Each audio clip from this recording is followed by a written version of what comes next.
जय श्री श्याम दोस्तों, आज से कहानियों में आपका स्वागत है। विजया एकादशी व्रत की कथा। फागुन एक कृष्ण एकादशी के नाम से भी इसे जाना जाता है। धर्मराज युधिष्ठिर बोले, हे जनार्दन, फागुन मास के कृष्ण पक्ष की एकादशी का क्या नाम है तथा उसकी विधि क्या है? कृपया करके आप मुझे बताइए। श्री भगवान बोले, हे राजन, फागुन मास के कृष्ण पक्ष की एकादशी का नाम विजया एकादशी है। इसके व्रत के प्रभाव से मनुष्य को विजय प्राप्त होती है। यह सब व्रतों से उत्तम व्रत है।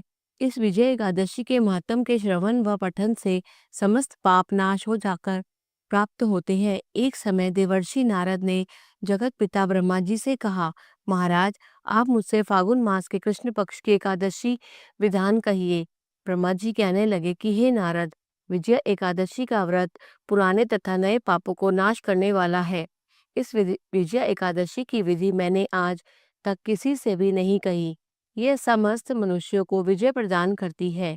त्रेता युग में मर्यादा पुरुषोत्तम श्री रामचंद्र जी को जब 14 वर्ष का वनवास हो गया, तब वे श्री लक्ष्मण तथा सीता जी सहित पंचवटी में निवास करने लगे।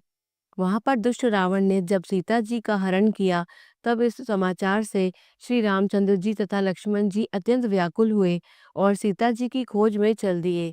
घूमते घूमते जब वे मरणासन जटायु के पास पहुंचे, तो जटायु उन्हें सीता जी का वृत्तांत सुनाकर स्वर्गलोक चला गया।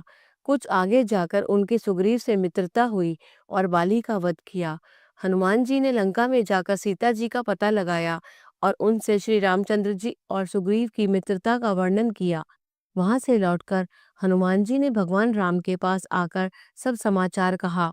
श्री रामचंद्र जी ने वानर सेना सहित सुग्रीव की संपत्ति से हे लंका को प्रस्थान किया।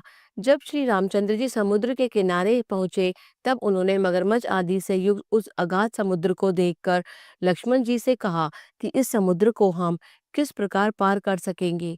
श्री लक्ष्मण जी ने कहा, हे पुराण पुरुषोत्तम, आप आदि पुरुष हैं, सब कुछ जानते हैं। यहाँ से आधा योजन दूर और कुमारी द्वीप में वक्दालभ्य नाम के मुनि रहते हैं। उन्होंने अनेक ब्रह्मा देखे हैं। आप उनके पास जाकर इसका उपाय पूछिए।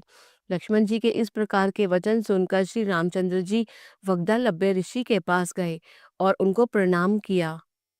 मुनि ने जब उनको मनुष्य रूप धारण किए हुए पुराण पुराण पुरुषोत्तम समझकर उनसे पूछा कि हे राम, आपका आना कैसे हुआ? रामचंद्र जी कहने लगे कि हे ऋषि, मैंने अपनी सेना सहित यहाँ पर आया हूँ और राक्षसों को जीतने के लिए लंका जा रहा हूँ।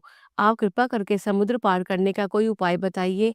मैं इसी कारण आपके पास आया हूँ। वग्दालभ्य ऋषि बोले कि हे राम, फागुन मास के कृष्ण पक्ष की एकादशी का उत्तम व्रत करने से निश्चय ही आपकी विजय होगी। साथ ही आप समुद्र भी अवश्य पार कर लेंगे।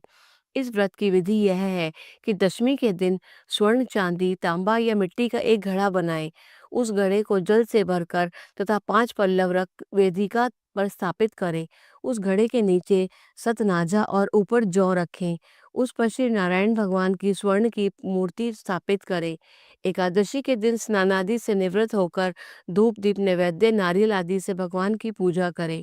तत्पश्चात घड़े के सामने बैठकर दिन व्यतीत करें और रात्रि को भी उसी प्रकार बैठे रहकर जागरण करें। द्वादशी के दिन नित्य नियम से निवृत्त होकर उस घड़े को ब्राह्मण को दे दे। हे राम, यदि तुम भी इस व्रत को सेनापतियों सहित करोगे, तो तुम्हारी विजय अवश्य होगी। श्री रामचंद्र जी ने ऋषि के कथनानुसार इस व्रत को किया और इसके प्रभाव से दैत्यों पर विजय पाई। अतः हे राजन, जो कोई मनुष्य विधि पूर्वक इस व्रत को करेगा, दोनों लोकों में उसकी अवश्य विजय होगी। श्री ब्रह्मा जी ने नारद जी से कहा था कि हे पुत्र, जो कोई इस व्रत के महात्म को पढ़ता या सुनता है, उसको वाजपेयी यज्ञ के फल प्राप्त होता है। जय श्री श्याम।